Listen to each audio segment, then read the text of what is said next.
우리 엄마는 블루타일 식당에서 일을 하십니다. 학교 수업이 끝나면 나는 가끔 식당으로 엄마를 찾아갑니다. 그러면 식당 주인인 조세핀 아줌마는 나에게도 일거리를 주십니다.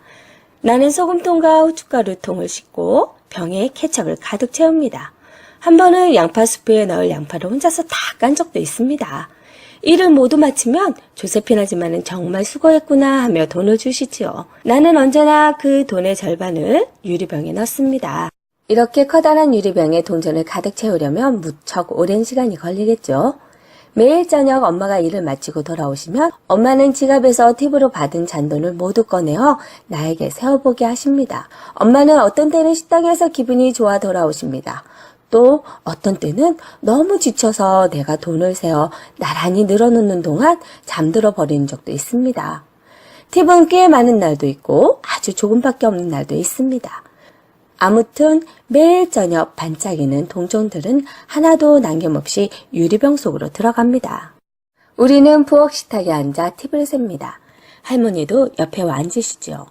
우리가 돈을 세는 동안 할머니는 콧노래를 흥얼거리십니다. 할머니의 낡은 가죽 지갑에는 대개 우리에게 줄 동전 몇 잎이 들어있습니다. 한 잎도 넣을 수 없을 만큼 병이 가득 차면 우리는 그 돈을 몽땅 꺼내서 의자를 사러 갈 겁니다. 우린 벨벳 바탕에 장미꽃 무늬가 가득한 의자를 사려고 해요. 이 세상에서 가장 좋은 의자를요. 옛날에 쓰던 의자들은 모두 불에 타버렸거든요. 전에 살던 집에 큰 불이 나서 죄다 타버렸어요. 바로 작년에 있었던 일입니다. 엄마랑 나는 새 신발을 사서 집으로 돌아오던 길이었습니다. 우리는 버스에서 내려 집 쪽으로 걸어갔습니다.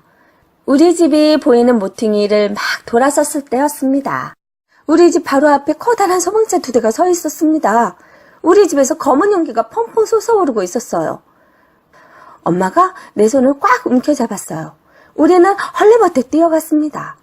샌디 이모부가 우리를 보고 달려왔어요. 엄마가 소리를 질렀습니다. 어머니는요? 어머니는 어디 계세요?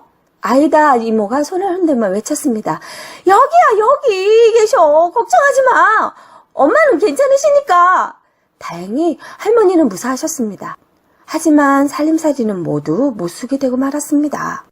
집안에 있던 물건들은 죄다 다 버려서 시꺼먼 쇳덩이와 재가 되었습니다. 우리는 한동안 아이다 이모와 샌디 이모부 집에서 지냈어요.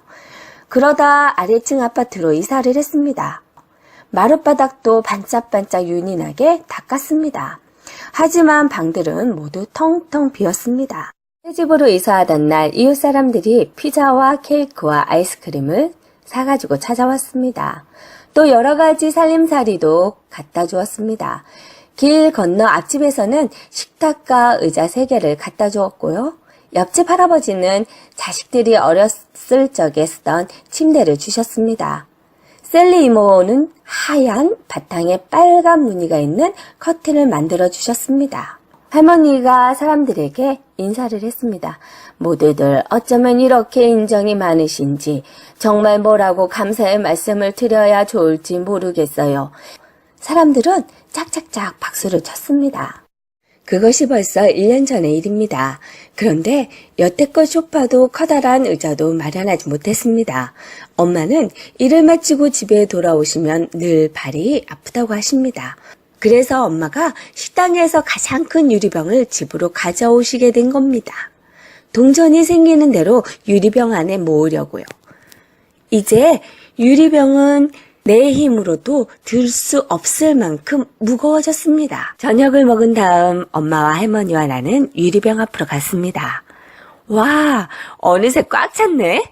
엄마는 믿어지지 않는다는 표정을 지으셨습니다. 나는 동전을 일일이 세어 종이로 쌌습니다.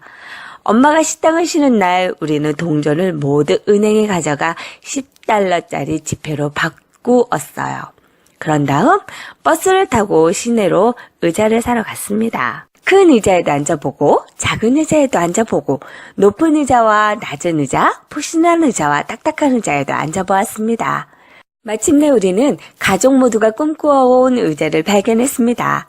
그 의자는 우리가 그동안 모은 돈으로 충분히 살 수 있었습니다. 이모와 이모부는 곧장 트럭을 몰고 달려와 의자를 집까지 실어다 주셨습니다. 나는 트럭 짐칸에 실려있는 의자에 앉아보았습니다.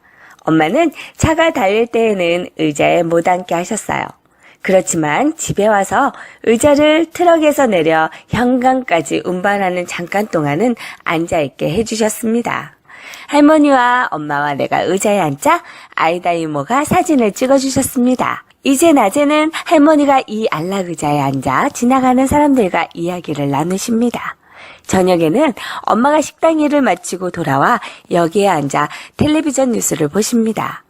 저녁을 먹은 다음엔 내가 엄마랑 같이 이 의자에 앉습니다. 내가 엄마의 무릎에 안겨 잠이 들면 엄마는 나를 안은 채 팔을 뻗어 불을 끌 수도 있답니다.